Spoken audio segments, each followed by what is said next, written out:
He was right there, standing not 10 feet away from me in that crowded shelter hallway. Quiet, thin, clutching something inside his coat like it mattered more than anything. I wouldn't have looked twice if I hadn't noticed the edge of that cap. Faded yellow frayed along the brim, and marked in black ink beneath the fold Mikey C. That was the moment I stopped walking.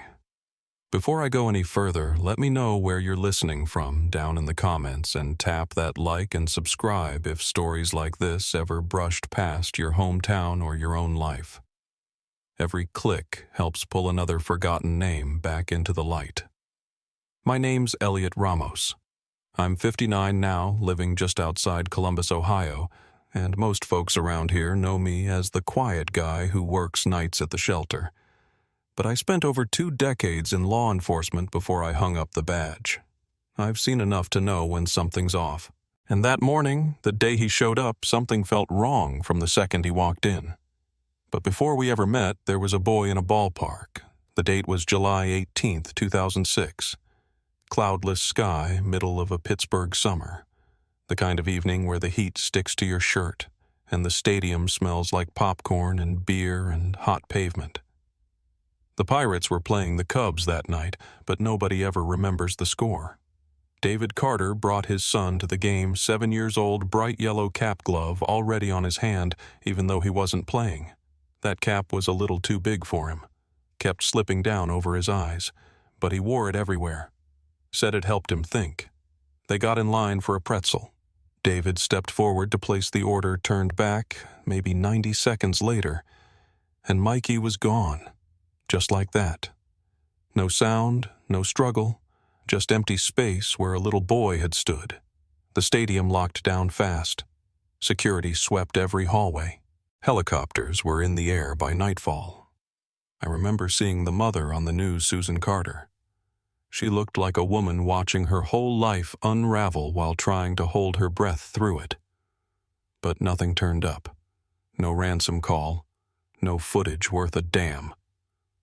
The media called it a mystery. David Carter never did. He came back every year on that same day to that same stadium gate holding a copy of the same photo. Mikey with a missing front tooth, crooked smile, yellow cap pulled low. David refused to move out of the house, refused to clear the kid's room, refused to believe his boy was gone. People whispered about him, said he was stuck in time, said maybe he just couldn't accept the truth. But I remember thinking maybe he knew something nobody else did. Maybe that's why he couldn't stop. And 17 years later, when a man calling himself Daniel walked into the shelter with nothing but a jacket and that same yellow cap, I started to understand why. I didn't say anything right away. Just stood there watching him through the glass as he curled up under that threadbare blanket half asleep, but clutching the brim of that yellow cap like it was the only thing keeping him anchored. The room was quiet except for the hum of the radiator and a flickering hallway light that buzzed every few seconds. I'd seen plenty of faces like his over the years, drawn, weathered, numb, but this one stirred something. There was a scar just above his left brow, faint but familiar. I walked upstairs to the office, pulled out an old bulletin I kept in a file drawer marked Unresolved, and unfolded it under the desk lamp. The photo had aged, the corners curling, but the boy's face stared back with the same sloping brows and that same scar. Mikey Carter, age 7, missing since July 18th, 2006. PNC Park, Pittsburgh. I picked up the shelter's landline and called the number printed at the bottom of the flyer. It was a long shot, maybe even reckless, but something about the way that man said I used to be someone else wouldn't leave me alone.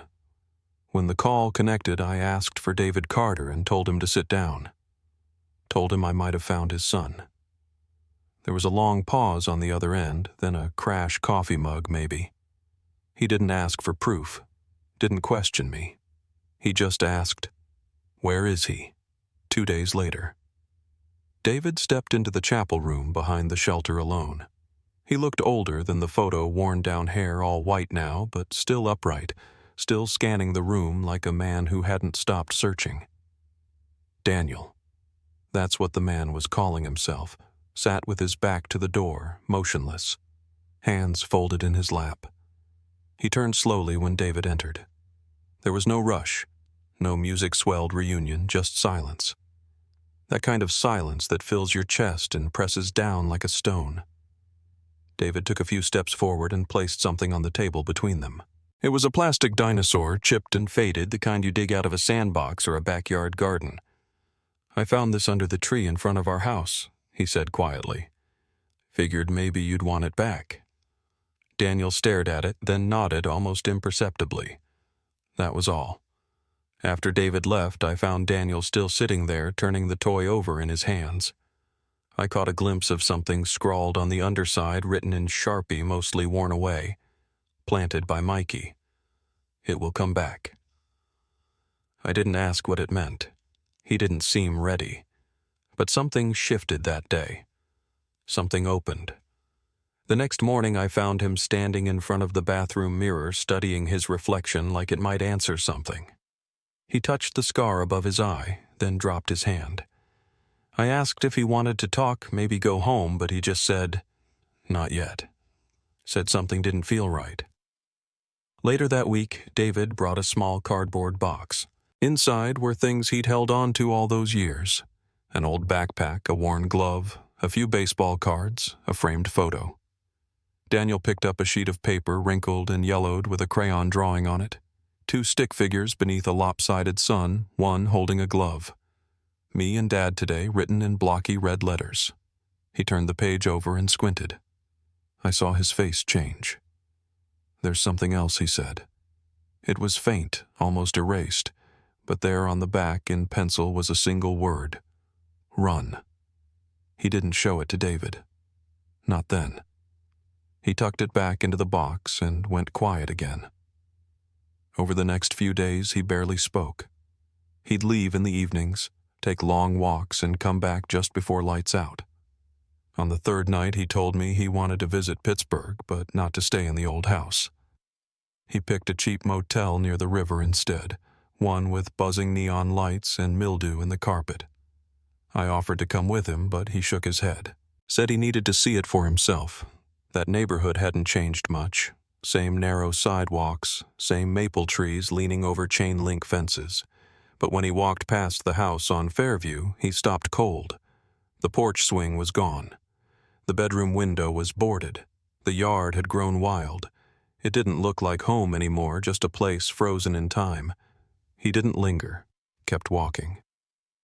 Around midnight, an older woman stepped out from a porch 3 houses down and squinted through the dark. "Daniel," she called. He turned, surprised. "It's Martha," she said. "Used to babysit you when your mama worked weekends." He walked over and they stood there under the street lamp like 2 people trying to piece together a story that neither of them fully remembered. "You were a quiet boy," she said. "Always hiding. I told your daddy I never thought that photo looked like you. That smile. It wasn't yours." He asked what she meant. She hesitated. "The day they said you went missing, I saw you in the alley behind the butcher shop. I called out, but you ran. Did you tell the police?" he asked. "I did," she said, but no one listened. They said I was confused, too old to remember. Back at the motel, Daniel sat on the edge of the bed with his laptop open, typing slowly. He searched Butcher Shop Fairview 2006. A local news article came up. Arrest made in unrelated child abuse case. Richard Kinland. That name didn't show up in the original case file I'd reviewed, but the address matched the one from Martha's story. The shop had closed shortly after Mikey disappeared. Daniel read the article twice, then leaned back. I could see the weight starting to settle in. The scar on his brow throbbed, and he reached up to touch it again. Then came a whisper almost like he was talking to himself. Not a driveway, a basement. The next morning he called David and asked, "Who was Richard Kinland?" There was a pause on the line. Then David said, "He was a monster. Lived a few blocks over. Owned that butcher shop. Had a record. We didn't know until after." Daniel pressed, Did you know him? Another pause. Then, we crossed paths. Neighborhood meeting once, that's all. But Daniel didn't believe him. Later that day, he met with a federal investigator named Monica Green. She'd worked the case when Mikey first disappeared. She was skeptical even after the DNA results. But then Daniel brought her something new, a newspaper clipping dated August 2007 out of Zanesville. It described a boy around 8 found wandering near a bus depot. No name, no ID signs of trauma. Placed in foster care. That report had never been tied to the Carter case. Daniel stared at the black and white photo. Same eyes, same scar, same hollow look he saw in the mirror every morning. He looked up and said quietly, "That was me." No one had made the connection. Not the shelter, not the police, not even his parents. And for the first time since he'd stepped into the shelter, he started to remember why. Daniel went back to the butcher shop lot alone. It had been leveled years ago, nothing but weeds and concrete rubble. But tucked near the back behind a rusted fence, he spotted something, a metal door half buried. He pulled at it until it creaked open. Stairs led down steep, narrow damp. The smell hit him first, then the cold, then the silence. At the bottom, he found a concrete chamber, chains still bolted to the wall, dark stains on the floor, and near the back wall a faint drawing in chalk. A stick figure, and a dinosaur.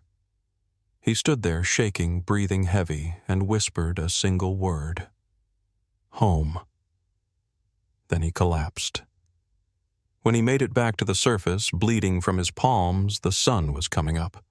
Across the lot, just beyond the fence, stood a man in a gray coat, watching. And when Daniel looked again, he was gone. He stayed silent for almost 2 full days after that basement. Slept in his clothes, sat with his back to the motel door, kept the blinds drawn even during the day. He didn't want to talk, didn't want company, didn't even want food. I brought him bottled water and left it by the nightstand. When I finally asked if he'd told David anything about what he'd found, he shook his head. "Not yet," he said, voice low. "I don't know what I'm dealing with."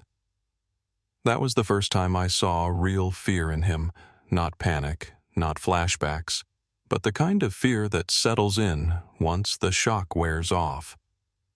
When something about the story stops adding up and you start wondering how much of your past was a lie. The next day we sat together in the small break room at the shelter, same table we always used for paperwork and coffee. He pulled out the yellowed drawing again, the crayon 1-stick figures, and a crooked sun, and flipped it over. I saw it for myself. That faint word in pencil, run. I asked if he remembered writing it, and he just looked down. Said it didn't feel like something he would have written unless he'd been scared. That's when he told me about the voice. Not the one from the basement, that memory hadn't come back yet.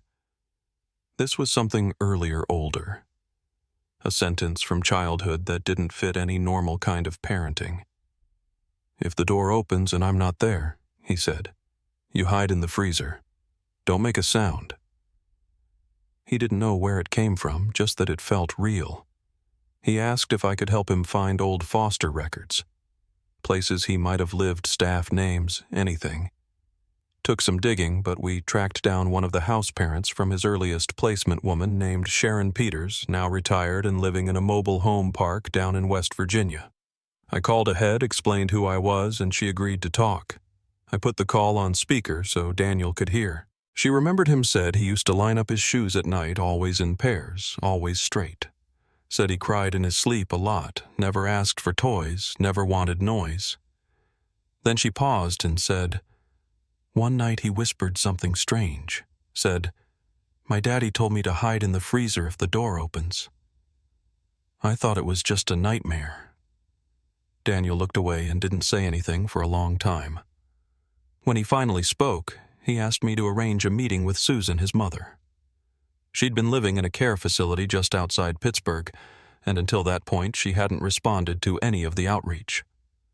But when I called and told her Daniel was asking, she agreed to see him. We didn't tell David. The meeting was quiet behind closed doors, just the two of them.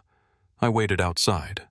She looked older than her age, thin, pale, almost brittle. When he walked in, she didn't cry, just stared at him and said, "You're alive." He sat down across from her. It wasn't angry, not bitter, just tired. He asked what she knew. She said she didn't know anything, not back then. Said David owed money before Daniel was born. Tried to fix it, but the debt followed him. She believed what he told her, that Mikey had died, that it was her fault somehow. She admitted she wanted to believe it because it was easier than asking more questions. That part broke him a little, I think. Not the answer, but how quickly she accepted it. That night, Daniel played an old voicemail on loop. It was one David had saved from the day of the game. "Mikey, it's Dad. We're going to have fun today. I packed your cap. Don't forget your glove. I love you, buddy. Always." Daniel listened to it again and again, before finally deleting it. No ceremony, no breakdown, just a decision. He didn't talk much the next morning, just asked if I could take him to the precinct. Agent Monica Green met us outside.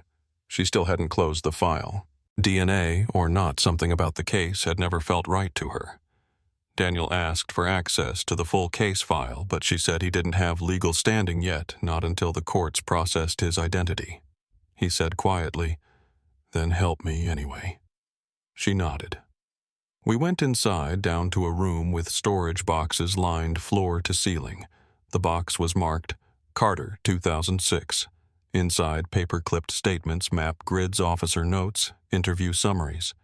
Near the bottom, a folded-page security report from PNC Park. A janitor had reported seeing a man in a gray coat talking to a child near the visitors' tunnel. Not on staff, no badge, no camera coverage. The report was dismissed, no follow-up noted.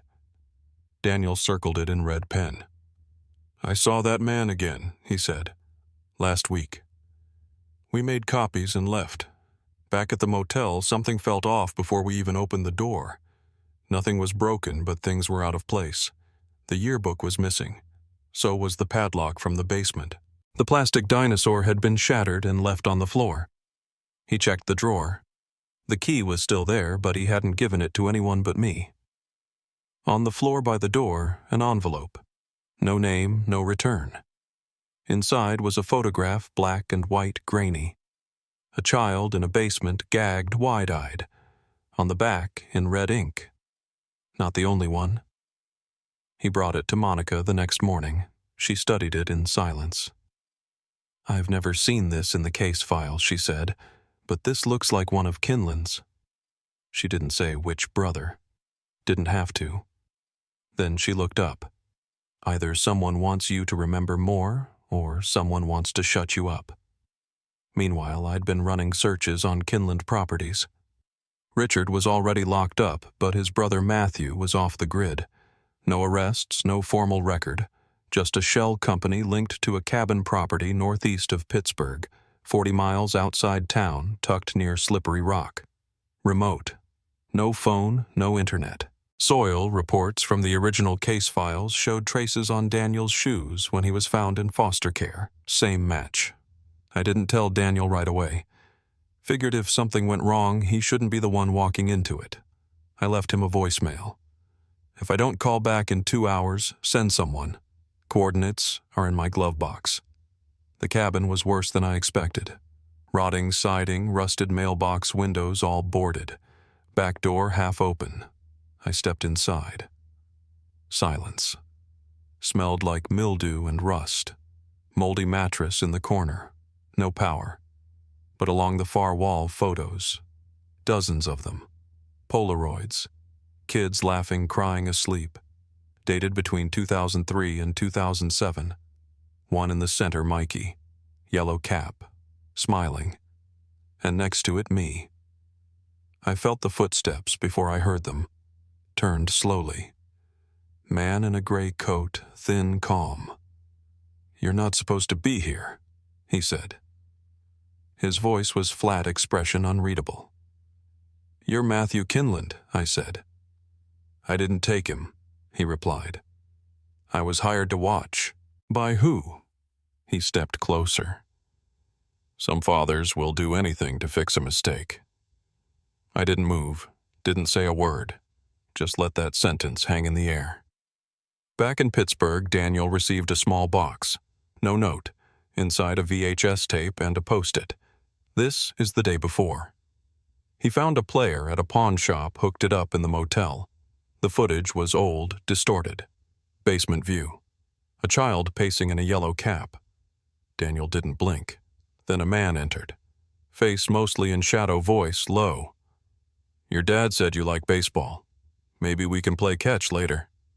Daniel paused the tape, froze the frame.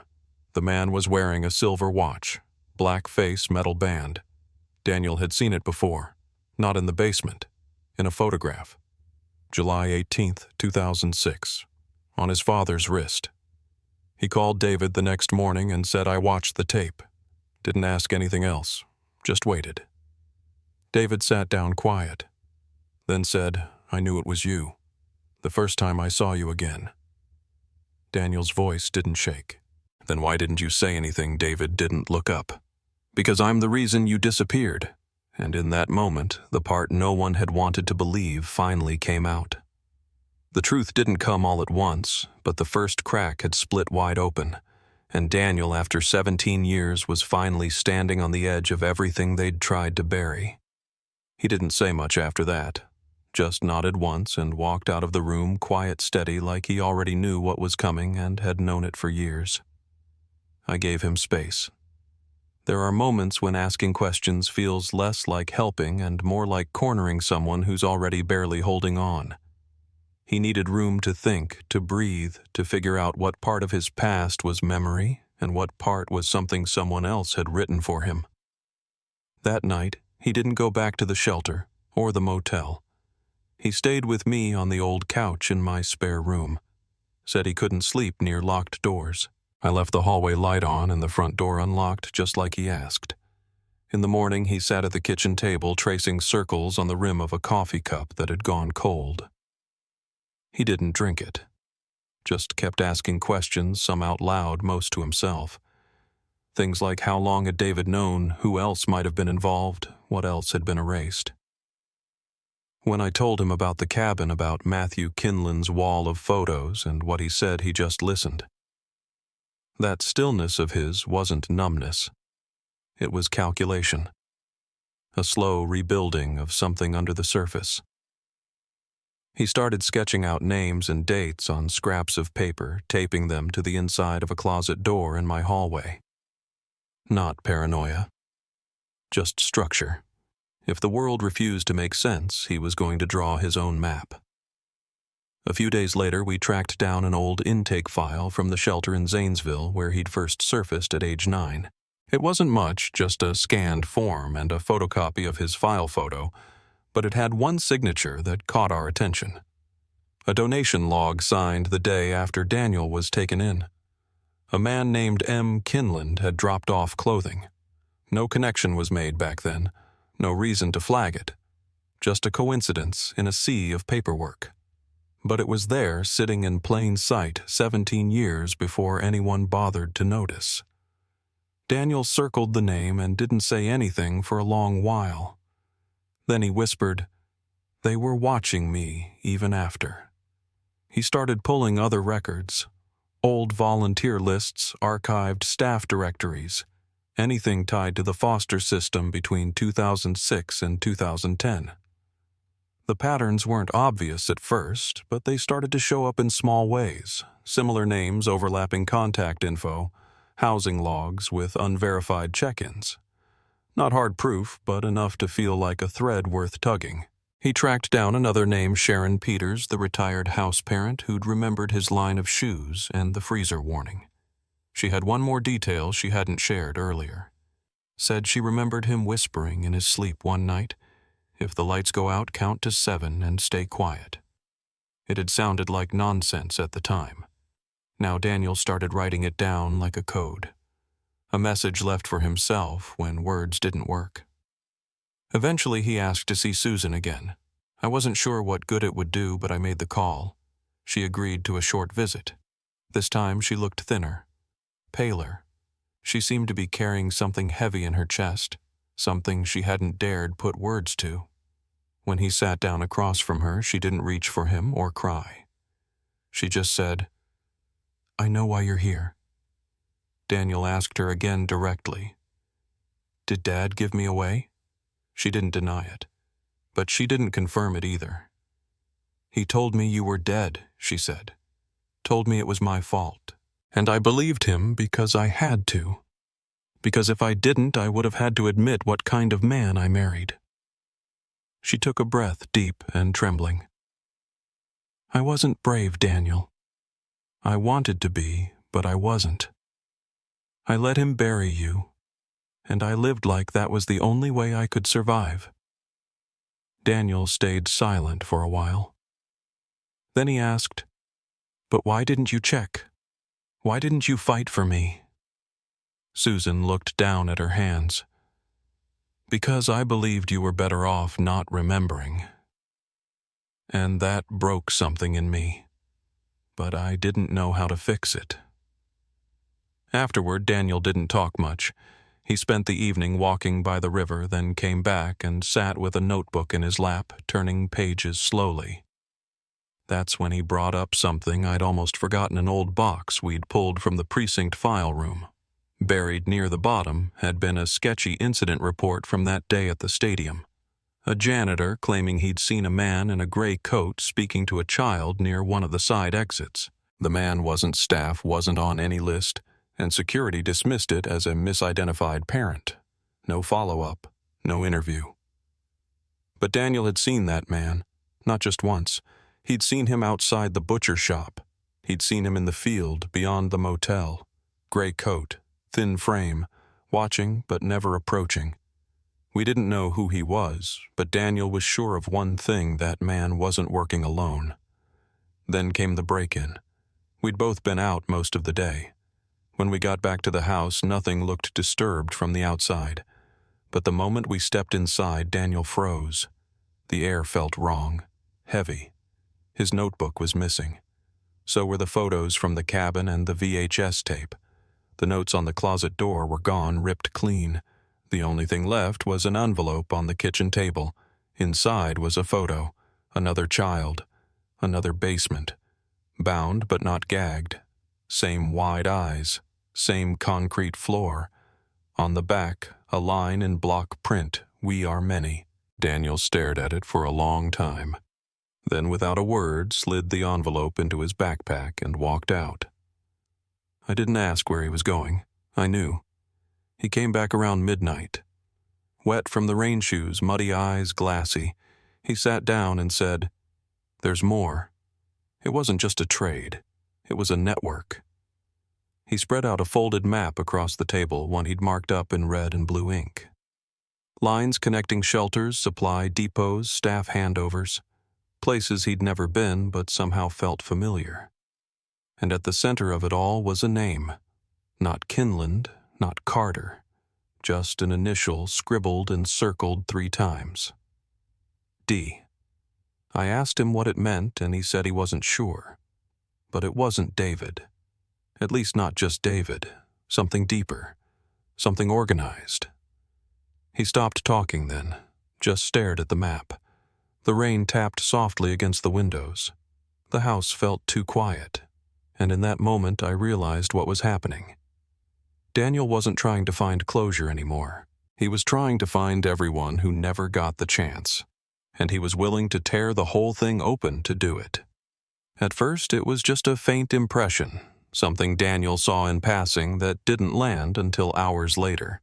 We'd gone back to that cluster of storage boxes from the original case file, looking for any tip-offs that had been misfiled or overlooked. That's when he paused over a photocopy of a ledger entry pulled from a 2007 field report, part of a separate investigation into an interstate freight operation out of Ohio. Most of the report was redacted or marked irrelevant, but near the bottom on the second page, a line stood out: Client 27. Initial contact, D. Carter. No other identifiers, no business name, no attached case number, Just the date, June 30th, 2006, and the initials that no longer felt like a coincidence. Daniel didn't say anything right away. He just made a copy, folded it neatly, and placed it in his notebook. That night after we got back, he spread his timeline across the coffee table again, stringing together what we knew, what we suspected, and what still had no shape. He marked the date in red, then drew a line from it to a file folder labeled Delivery Agreements, Private Security Accounts. That wasn't from the police records, it was something he'd found in a public document dump from an unrelated fraud case in Allegheny County. Buried in those documents was a term he'd never seen before: protective debt placement. No legal definition, no context. Just a phrase repeated in 3 separate emails between a logistics broker and someone using an encrypted sender address. Daniel highlighted it, then circled the date again.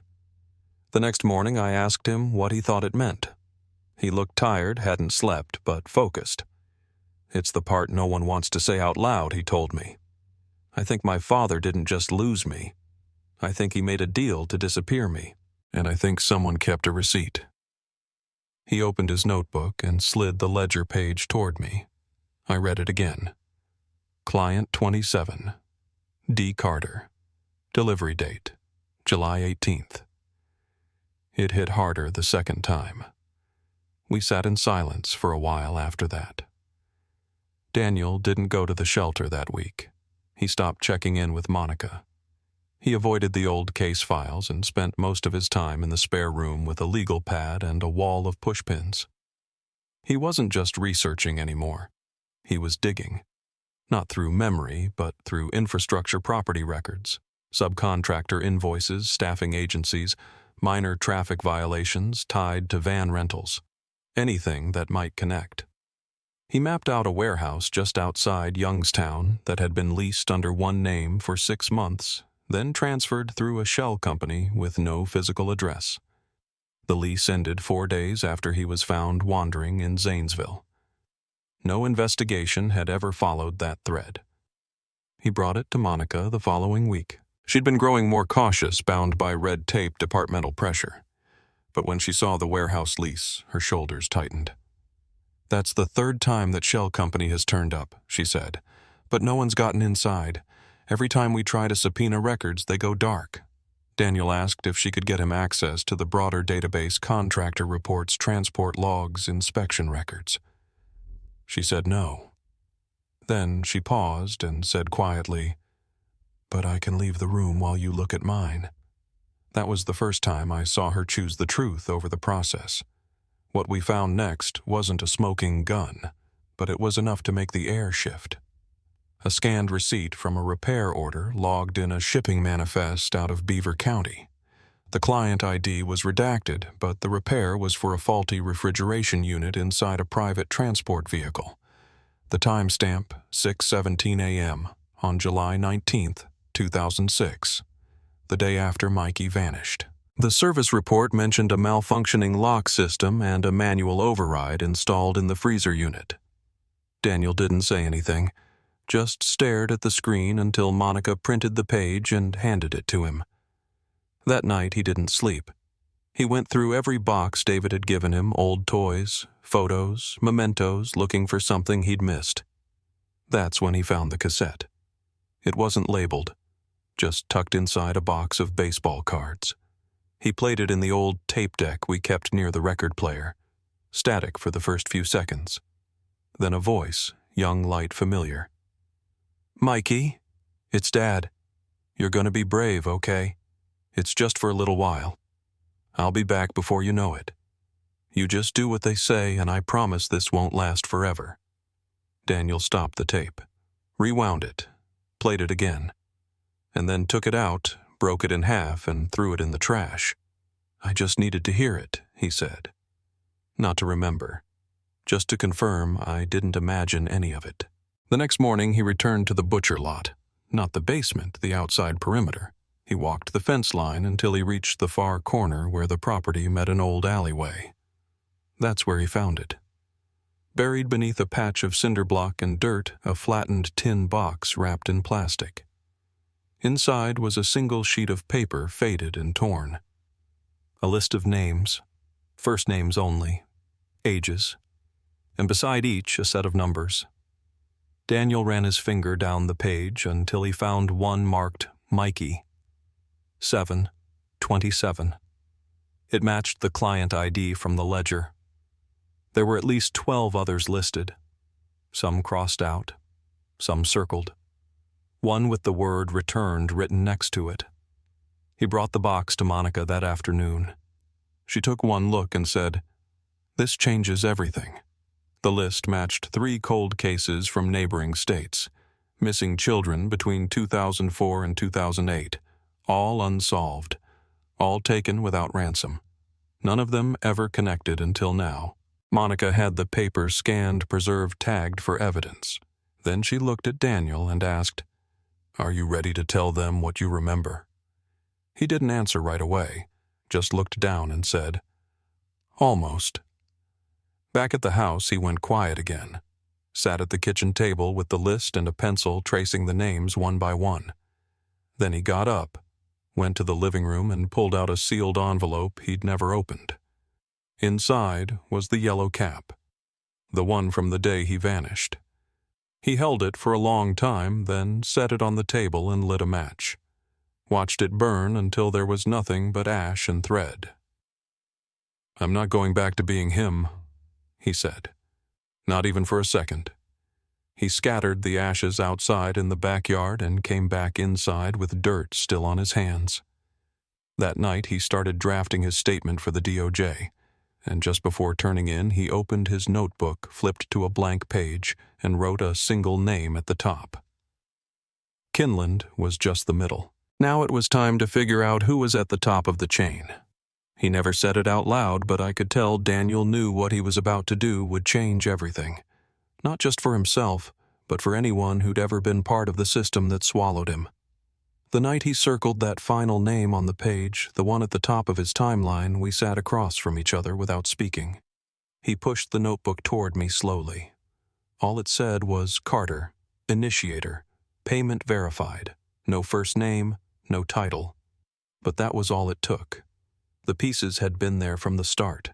Not just a deal, not just a handoff, but the man who signed the first page of it all. Daniel wasn't chasing ghosts anymore. He was about to walk into the center of it. We left before sunrise. He didn't want anyone following, not Monica, not the feds, not even the local PD. If someone's watching the outside, he told me we go from the inside. The property we were heading to sat 37 miles west of the old butcher lot out near a former industrial strip that had mostly been left to rot. Half-collapsed warehouses, busted chain-link tagged doors, silence. But Daniel had traced one permit still marked as active, filed under a defunct recycling company that shared a registration address with one of the shell firms we'd seen on the ledger. The location wasn't on any list Monica had access to. No reason for it to be. It wasn't marked for storage. It was listed as decommissioned transport hub. He read that twice, then packed his bag. The warehouse itself sat low against the ground, long, narrow, with metal siding and a single light near the back loading dock that flickered on even though no one had flipped a switch. We didn't break in. The back door had already been cracked, rusted hinges and a lock plate that had been ripped free. Inside, the air was stale damp. The sound of our boots on the concrete floor echoed back in uneven rhythms. Rows of empty crates lined the north wall. Most were marked with dates ranging between 2005 and 2008. One had return, no match scrawled across it in red grease pencil. Daniel stared at it for a long time. Then he walked past, deeper into the shadows. At the far end of the building, we found a partitioned room, makeshift plywood walls bolted to the frame, no windows. The door was closed, but not locked. Inside, a desk, a metal chair, and a file cabinet that had been turned on its side. Someone had cleared out in a hurry. Papers were scattered across the floor. Daniel picked through them slowly, careful not to shift anything too much. One caught his attention, a manifest sheet. Rows of initials tagged to arrival times paired with coded location markers. No real names, just combinations like C7A or K12N. He turned to me, They were sorting people, he said, like parcels. He took pictures of everything, pages, scribbles on the wall, a corkboard that still held 3 thumbtacks but no photos. Then he reached for the floor near the corner and pulled up on the edge of a dislodged tile. Beneath it, wrapped in a plastic sheet, was a binder. It was labeled Confidential Ledger, Archive 2A. Inside were pages typed in columns. Names, yes, but also signatures, timestamps, confirmations, and one caught us both. Client 27, initial transfer signed D. Carter. It wasn't theoretical anymore, wasn't guesswork or suspicion. His father had signed off on the first move, not under duress, not with threats, just a pen and a timestamp. July 17th, 1 day before the game. Daniel stood up slow and quiet. He arranged the handoff a full 24 hours in advance, he said. It wasn't panic, it was a plan. He didn't rage or shake or cry. He just folded the binder shut, slid it into his bag and said, "We're done here." But we weren't. On the way back to the car, he stopped walking. Stared at the far end of the lot where a long black van was parked, engine off, no movement. It hadn't been there when we arrived. We watched it for a full minute. No one got out. The windows were tinted black. Then, as we stepped off the curb, the headlights flicked on, and the van pulled away slow and deliberate, not in a rush, just making it known it had been watching. We didn't follow. We got in and drove straight back to Pittsburgh. Later that night, I checked the footage from my driveway cam. We'd been gone all day. But the system had picked up motion around 11:42 a.m.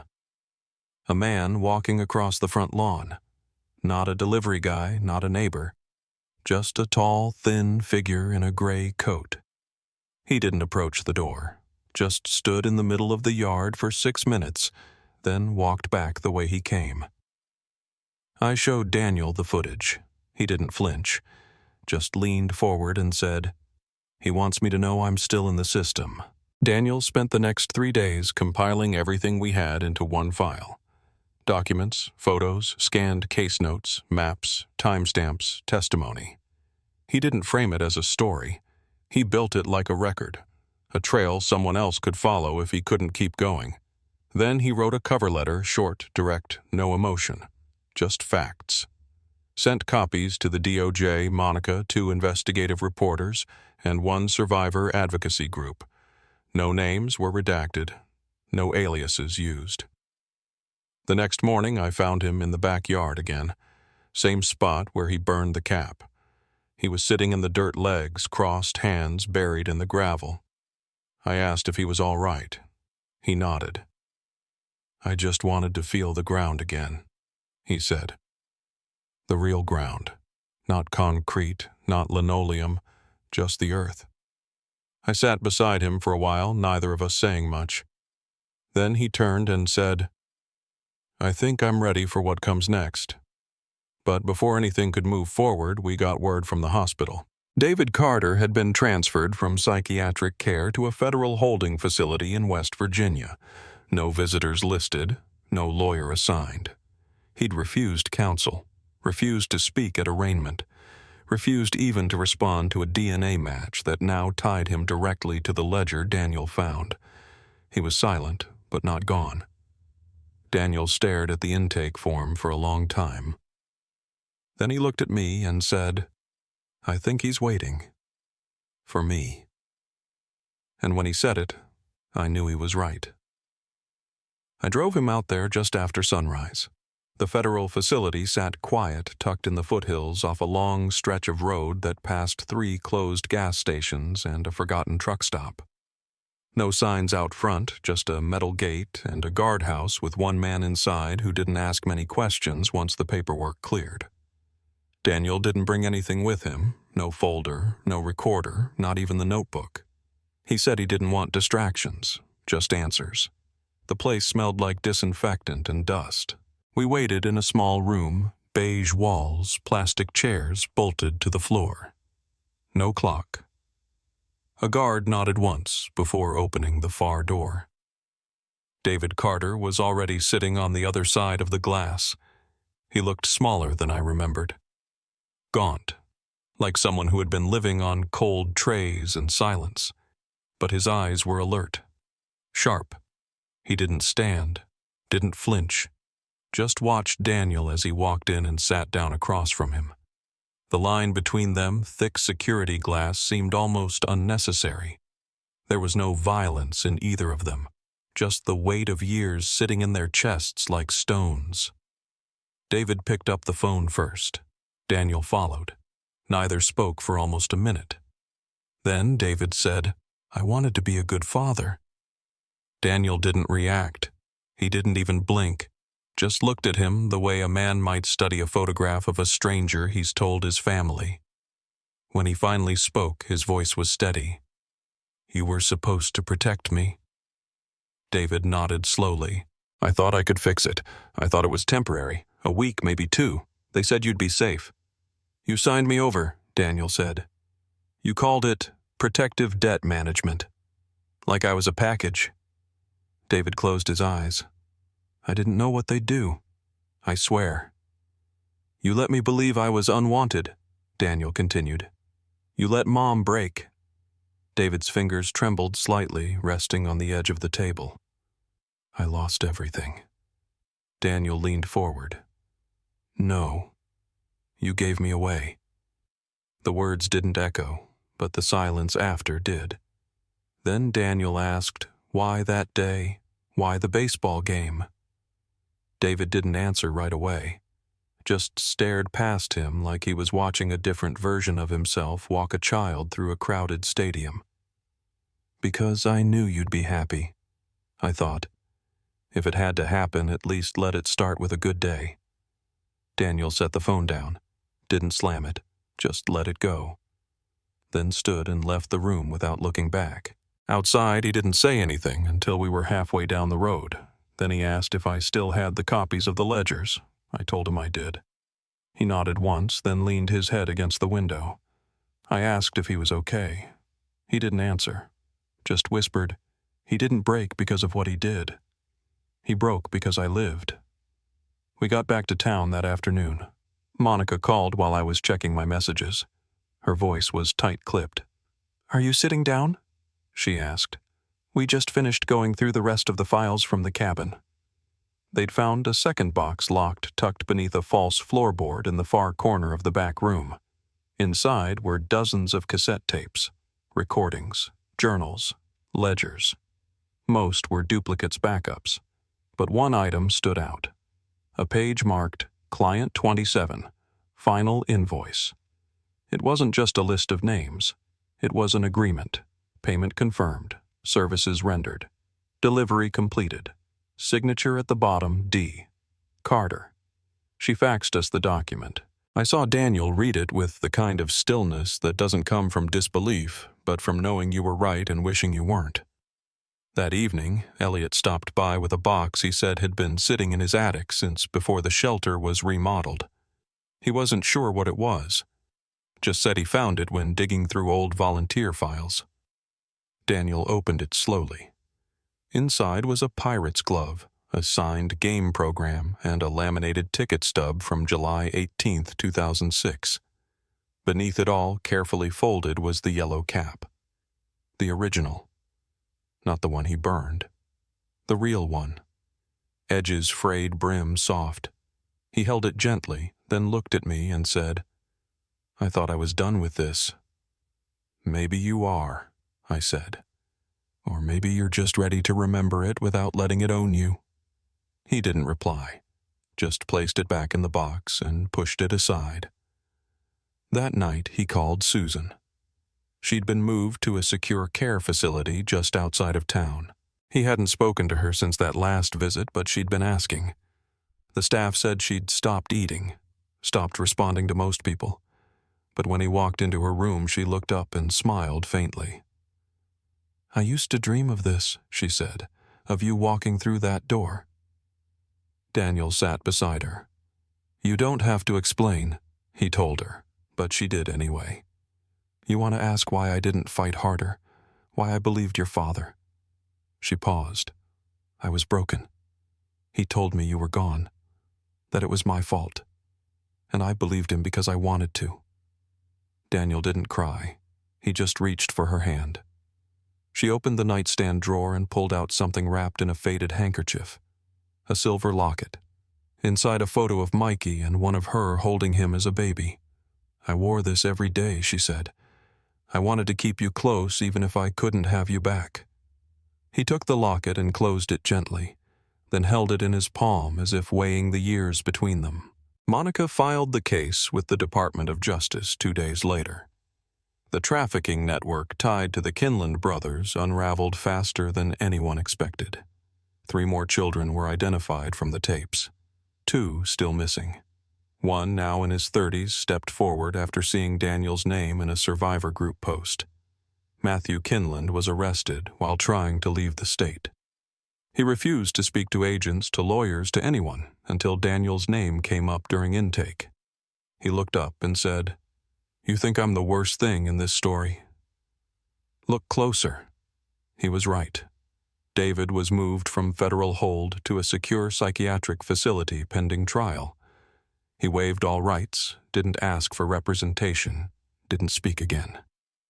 Daniel was given the option to testify or submit a written statement. He chose both. Not just for himself, but for the others. The ones crossed out on the list. The ones never found. The ones still waiting for their names to surface. And on the day the case officially opened, Daniel stood in front of PNC Park. Not for a game, not for closure, just to be there. To take back the space where it all began. He pulled an envelope from his pocket inside were the burned remains of the first cap. He scattered the ashes into the breeze that rolled in off the Allegheny, then stood quietly as people passed, none of them recognizing the man who had once vanished on the very ground beneath their feet. And when he turned to leave, he whispered, "I'm not that kid anymore." But even as he walked away, I knew a part of him would always carry the weight of the boy who never got to come home. And he wasn't walking away from that. He was walking with it. The indictment reached over 200 pages. Nearly every name tied to the Kinland ring appeared in one form or another: transport drivers, off-the-books social workers, brokers, listed only by initials and burner phone trails. Agent Green walked us through it in a quiet room with no windows. Daniel sat beside me, hands folded, jaw set. When she finished laying it out, he didn't ask for names, just said, "What happens to the ones still waiting?" Monica hesitated, then told him the truth. Some had been moved so many times so young that tracing them was like chasing wind through a maze of false records. Others had aged out into silence. And a few she lowered her voice were likely never meant to be found. That was the part Daniel didn't flinch at. The silence, the loss, the quiet forfeiture of memory. But the idea that some might still be waiting under different names in different cities, thinking no one remembered, that's what stayed with him. We left the briefing without speaking. Outside, the air felt heavier, early summer heat rolling in. Monica stopped us at the car. She handed Daniel a sealed manila envelope. "From David," she said. "We had it screened. No threats, no codes, just words. You don't have to read it." Daniel nodded, took it, and set it in the glove box. He didn't open it. Later that week, the plea deal hit the news. Matthew Kinland would serve life without parole in exchange for information on the remaining network. It wasn't mercy. It was leverage. He didn't ask for sympathy, just wanted certain names redacted from the public record. Names we never saw. Monica suspected at least 2 were still in positions of influence: state contracts, foster licensing boards. Daniel didn't ask for confirmation. He just kept showing up to hearings interviews, survivor roundtables. Not for closure, he said. For clarity. He started visiting shelters anonymously. One in Columbus, another near Scranton. No interviews, no cameras, just quiet conversations with the staff. A few nights he stayed late to sit with the kids, said nothing about who he was or why he was there. Just sat and listened. Sometimes that was enough. One of the boys, a teenager named Elijah, gave him a drawing, a figure standing beneath stars holding a light. He remembers the ones who got taken, the kid said. Daniel kept it folded in his wallet. The real change came 2 months later.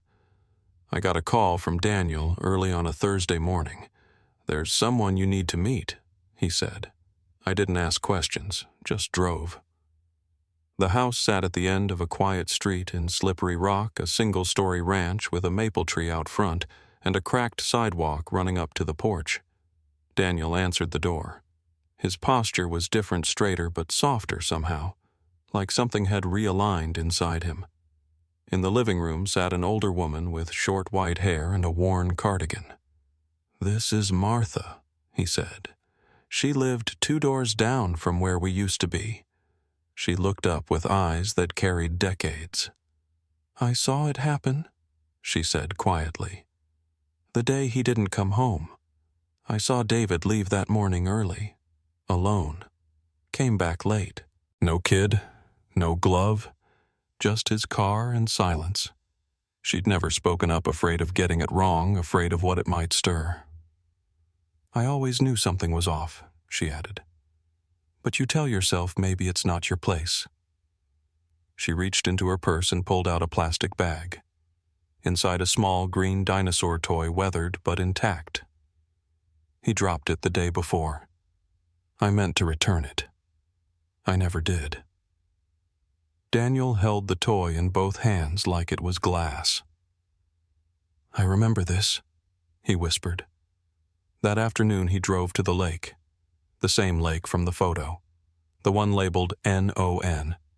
Monica and I followed behind.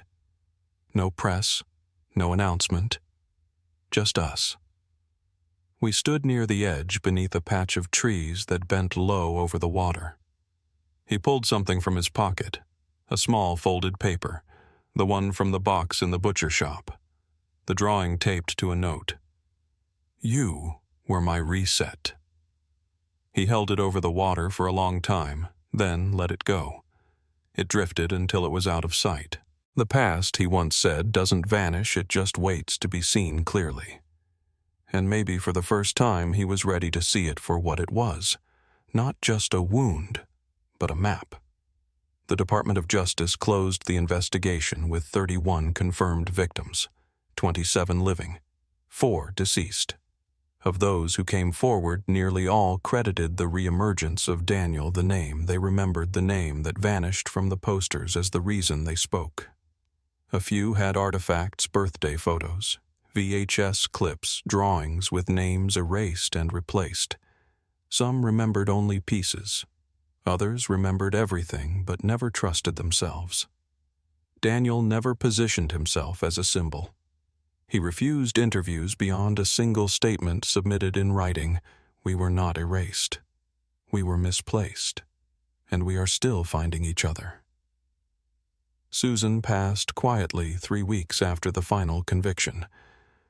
Natural causes, they said. The staff found her holding the silver locket, the one with the baby picture and the boy in the cap. Daniel didn't speak at the service, but he placed the locket beside her before they closed the casket. No flowers, just a note that read, "We made it." After that, he disappeared for a while. Not in the way he once was hidden, stolen, renamed, but intentionally. No calls, no updates. I'd send a message now and then, never sure if he read them.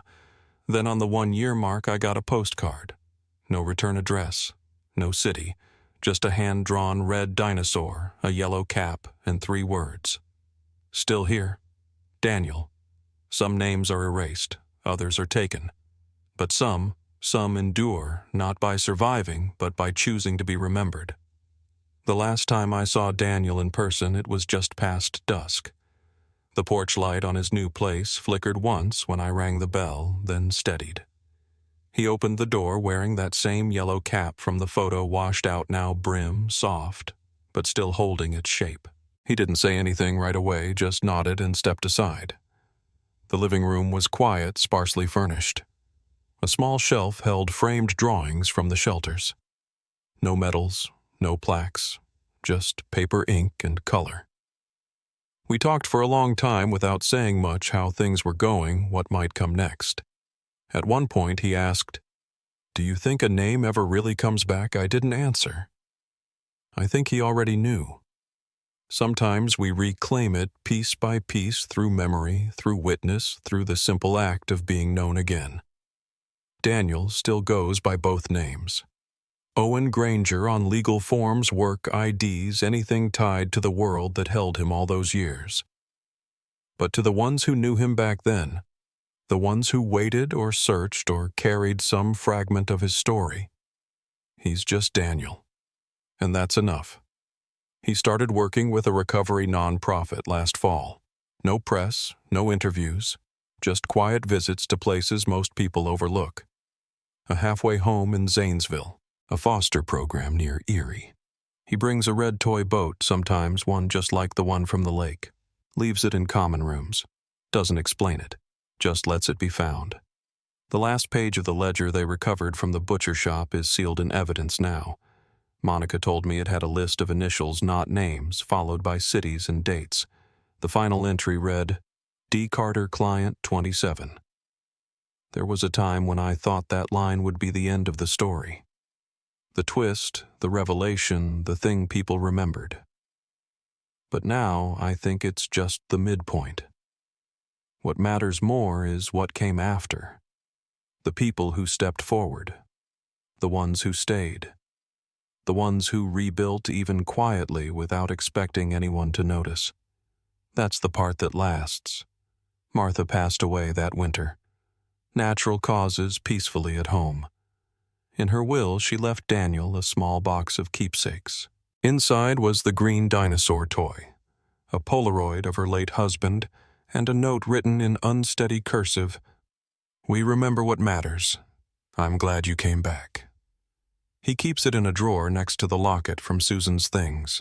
He doesn't open it often, just enough to remind himself that memory once shared doesn't vanish. As for me, I've stayed in touch in the way that matters. Birthdays, quiet check-ins. The occasional late-night call that begins with silence and ends with something like, peace. There's no real ending to this kind of story. Just a decision moment by moment to keep telling the truth, to keep remembering. If you've listened this far, thank you. These stories aren't easy, but they're real. And sometimes just knowing someone else heard them, that makes all the difference. If this one stayed with you, consider sharing it. Say the name, light a candle, leave a comment. However you remember, just don't let it be alone.